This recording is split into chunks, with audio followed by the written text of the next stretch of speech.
আমাদের খবরের জেরে বৃহস্পতিবার সন্তানহীনা বৃদ্ধা তসলিমা বেওয়ার পাশে দাঁড়ালেন চাঁচলের একটি স্বেচ্ছাসেবী সংস্থা। মালদহের চাঁচল 1 নম্বর ব্লকের মহানন্দাপুর গ্রাম পঞ্চায়েতের মল্লিকপাড়ায় বৃদ্ধাকে 1 মাসের খাদ্য ও নিত্য প্রয়োজনীয় দ্রব্য প্রদান করা হয়েছে।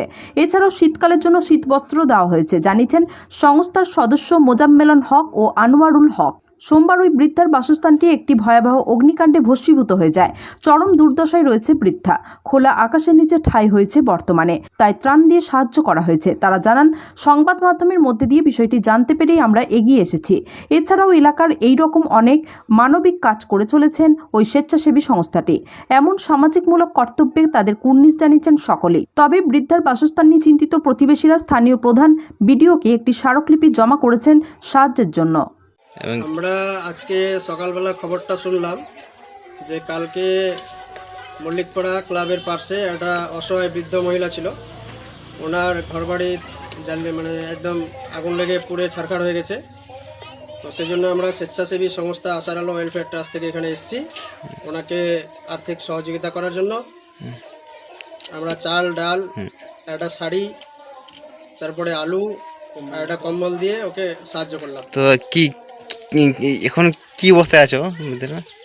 এখন অবস্থায় বলতে ওনার কিন্তু ঘরবাড়ি থাকার যেটা দেখলাম পরিস্থিতি ওর খুবই খারাপ। এখন অন্যের একটা খোলা আকাশের নিচে আছে, থাকার কোনো ঠাঁই নেই। এটাই আমরা দেখতে পাচ্ছি। আমরা আশা করব যেন প্রশাসন এবং বিডিও, এসডিও সবাই যেন এনার পাশে দাঁড়ায়, এনার জন্য একটা থাকার ব্যবস্থা করে দেয় সরকারের পক্ষ থেকে। এটাই আমি আবেদন জানাচ্ছি আমাদের সংস্থার পক্ষ থেকে, স্বেচ্ছাসেবী সংগঠনের পক্ষ থেকে। আমার নাম তন্ময় দত্ত, আমি সমাজসেবী। মালদা জেলার মহানন্দপুর গ্রামের মল্লিকপাড়ায় একজন বৃদ্ধা মহিলা, তার ঘরটি যেটা টিনের ছাউনি দেওয়া সেটি ভস্মীভূত হয়ে যায়। তার নাম হচ্ছে তসলিমা বেওয়া, যিনি ভদ্রমহিলা বৃদ্ধা। তার এই খবরটি সম্প্রচারিত হওয়ার পর আমি আমার তরফ থেকে কিছু আর্থিক সাহায্য পাঠিয়ে দিয়েছি সে গরিব মায়ের প্রতি।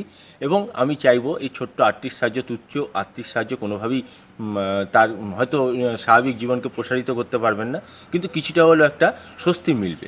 তো আমি আমার তরফ থেকে যেরকমভাবে পাঠিয়েছি, এবং আমিও চাইবো যে সবাই যেন এরকম এদের পাশে দাঁড়ায় এবং এরা যেন স্বাভাবিক জীবনের পথে প্রসারিত হতে পারে। এবং মিডিয়াকে আমার তরফ থেকে আমি ধন্যবাদ জানাই। মালদা থেকে উজির আলীর রিপোর্ট, এসিএন লাইভ নিউজ।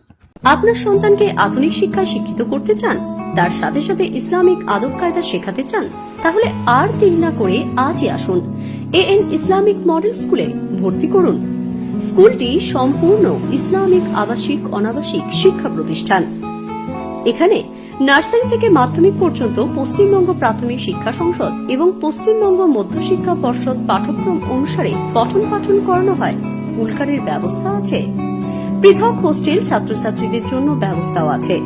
দিনিয়াত, মোনাসম মক্তব মুম্বাইয়ের বই পড়ানো হয়। ইয়াতিম, দুস্থ ও গরিব মেধাবী ছাত্রছাত্রীদের জন্য স্কুলের নিজস্ব স্কলারশিপ প্রদানের ব্যবস্থা আছে। আপনার সন্তানের উজ্জ্বল ভবিষ্যতের জন্য তাড়াতাড়ি আসুন Balgona Taj education and welfare society government register পরিচালিত এএন ইসলামিক মডেল স্কুলে। ঠিকানা বলগোনা চটি পেট্রোল পাম্পের সন্নিকট, পূর্ব বর্ধমান। ফোন নাম্বার 9333466657 অথবা 8927168021। WhatsApp number 7365065262